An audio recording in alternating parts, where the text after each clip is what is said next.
안녕하십니까. 원피스 도서관 원도예요. 세계 정부에서 가장 큰 실수를 뽑으라고 한다면 여러분은 어떤 사건들이 떠오르시나요? 아마도 세계 정부는 평생을 숨기고 싶었고 찾고 싶었던 고무고무 열매로 이름을 붙여서 숨기고 있었던 사람 열매 니카를 샹크스에게 빼앗긴 것이라고 보입니다. 무려 800년 전 세계 정부는 태양신의 힘이 있다고 전해지는 사람 열매 모델 니카를 손에 넣기 위해 그 행방을 쫓기 시작했다는 것입니다. 오로성은 어느 세대든 세계 정부가 회수를 시도해왔으나 결코 수중에 들어오는 일은 없었다.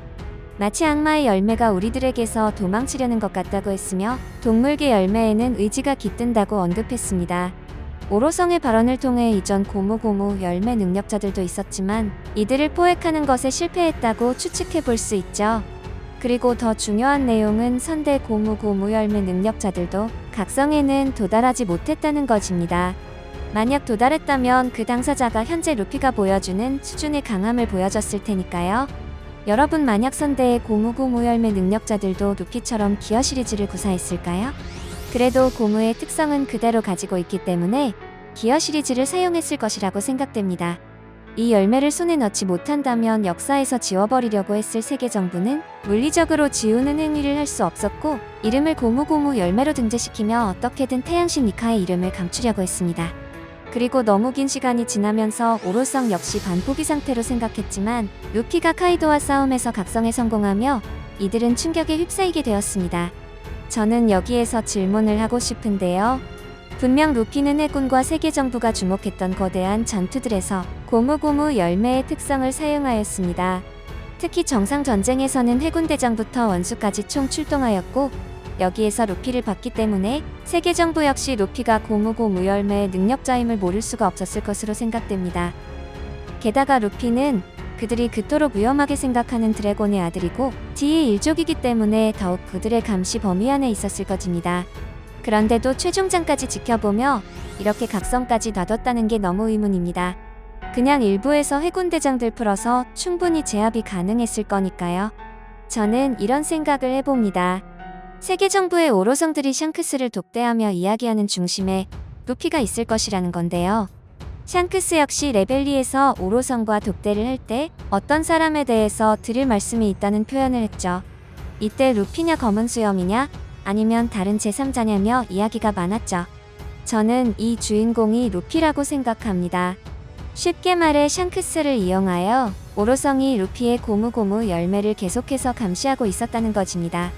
이 열매를 과거부터 사용했던 사용자들 역시 각성에 실패했고 어리버리해 보이는 루피 역시 각성에 성공하지 못할 것으로 당연하게 생각했을 것이라는 겁니다. 하지만 아무래도 유전자가 D1족이고 거프와 드래곤의 유전자를 가지고 있기 때문에 최소한의 안전장치로 샹크스를 선택했을 것이라는 겁니다. 이렇게 되면 오로성의 입장에서 가장 신뢰할 수 있는 강자에게 부탁하게 되는 것이니까요. 게다가 샹크스는 루피에게도 전혀 위화감이 없는 조력자의 포지션이기도 하죠. 세계 정부에서 그토록 두려워했던 고무고무 열매 각성이 시작되었고 심지어 루피는 기어 핍스까지 달성하게 되었습니다. 이제 세계 정부가 선택할 수 있는 선택지는 태양신 니카의 능력을 물리적으로 제거하는 방법뿐입니다. 저는 이 억제기의 포지션이 샹크스가 될 것으로 생각합니다. 이미 세계 정부에서 꺼낼 수 있는 물리적인 전력이 루피 앞에서 의미가 없는 상태입니다. 해군 대장들 역시 열매 각성 상태의 기어 핍스로 변신한 루피를 당해낼 수 없다고 보입니다. 루피는 해군 대장보다 위에 있다고 평가받는 카이도와 빅맘을 이미 초월했기 때문이죠. 그렇다면 이제 해군에서 누가 나와야 하나요? 오로성이 직접 나서거나 아니면 최종 보스라고 평가받는 이무 정도가 남았죠. 하지만 타이밍상 너무 이르다고 생각됩니다. 그러나 여기에서 샹크스를 끼워 넣게 되면 샹크스의 역할과 지금 오다가 계속해서 샹크스에게 의문점을 던지고 있는 것들에 대해서 명분이 살아나게 됩니다. 그리고 샹크스 역시 원피스를 찾으러 가겠다고 선언까지 했으니까요. 샹크스의 강함에는 의심의 여지가 없습니다. 게다가 루피의 입장에서 샹크스는 거의 목숨을 구해준 은인이고 바다로 나오게 한 최고의 조력자입니다. 그런데 이런 샹크스와 전력으로 싸울 수 있을까요? 어차피 현재 샹크스는 원피스 최종장에서 할 수 있는 행위가 두 가지 정도입니다. 루피의 조력자로서 루피가 제일 까다롭다고 생각되는 적을 제거하고 사라지는 행위, 또는 루피가 위기에 처해 있을 때 물리적으로 또는 정보적으로 도와주는 행위입니다. 하지만 이 행위들은 우리들이 너무 뻔히 예상할 수 있는 범주에 있는 행위들이며 오다가 생각하는 변칙적이고 돌발적인 재미와는 다소 거리가 있습니다. 게다가 고무고무 열매 각성이 너무 사기적이기 때문에 샹크스도 루피에게 안 될 것이라고 말씀하시는 분들도 많은데요. 일단 루피가 기어핍스로 카이도와 싸울 때 무한의 체력과 공격 범위를 보여주며 무적에 가까운 모습을 보여줬습니다. 하지만 보여준 바에 따르면 기어핍스 상태는 표면적이 넓은 타격 공격에는 데미지를 거의 입지 않는 모습이나 아직 찌르기나 배기에는 검증이 안 되었습니다. 카이도의 공격 자체가 뭉툭한 둔기 형태의 공격이었기 때문에 고무에게는 상성상 너무 좋지 않았다는 겁니다. 만약 미호크나 조로처럼 패기의 참격을 더해서 날아오는 공격에도 루피가 버텨낼 수 있을지는 아직 미지수입니다. 그리고 폭발형 공격에 대해서도 어느 정도까지 충격 투투가 가능한지 검증이 안 되었죠. 초반에 나온 설정집에서는 타격을 완전히 무효화한다고 기재되었으나 작품이 진행되며 충격은 경감되지만 데미지가 쌓이는 연출로 변경되었습니다. 즉 타격으로 인해 입은 충격을 온몸으로 분산해서 흡수하는 식으로 내성을 얻는 것이라는 겁니다. 그래서 단순히 날아오는 대포알은 충격을 흡수해서 튕겨낼 수 있지만 폭발하는 유형의 대포라거나 폭탄이 폭발하면 그대로 열과 충격을 받아서 쓰러질 때가 많았던 이유입니다. 실제로 루치가 인간형 상태로 날린 직원은 그냥 받아냈지만 꽤 아파했으며 직원을 난사하는 황녀는 받아내지 못하고 데미지를 입었던 모습을 기억하실 겁니다.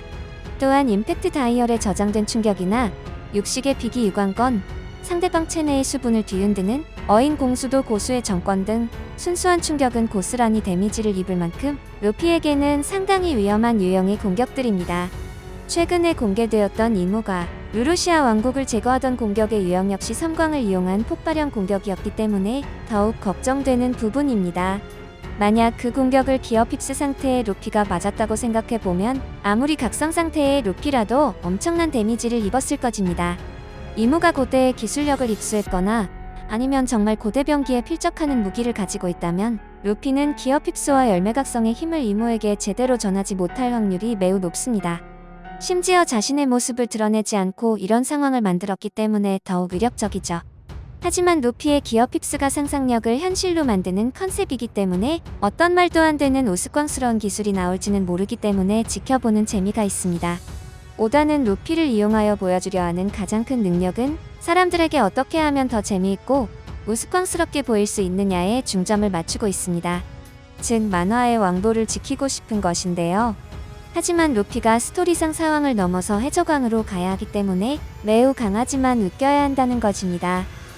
그래서 오다의 머리가 더욱 아플 것으로 보입니다. 세계 정부가 꺼낼 수 있는 카드가 이제 몇 개 남지 않은 이 시점에서 해방의 전사 태양신 니카를 어떻게 제거할 수 있을지 너무 기대됩니다. 결국 그들의 목표는 자신들의 절대자를 위협하는 것을 없애는 것이 최우선 과제일 테니까요. 여러분들은 기어핍스와 고무고무 열매의 가장 큰 약점이 무엇이라고 생각하시나요? 오늘 영상은 여기까지입니다. 재미있게 보셨거나 재미없게 보셨다면 구독, 좋아요 부탁드립니다. 사랑한다고요.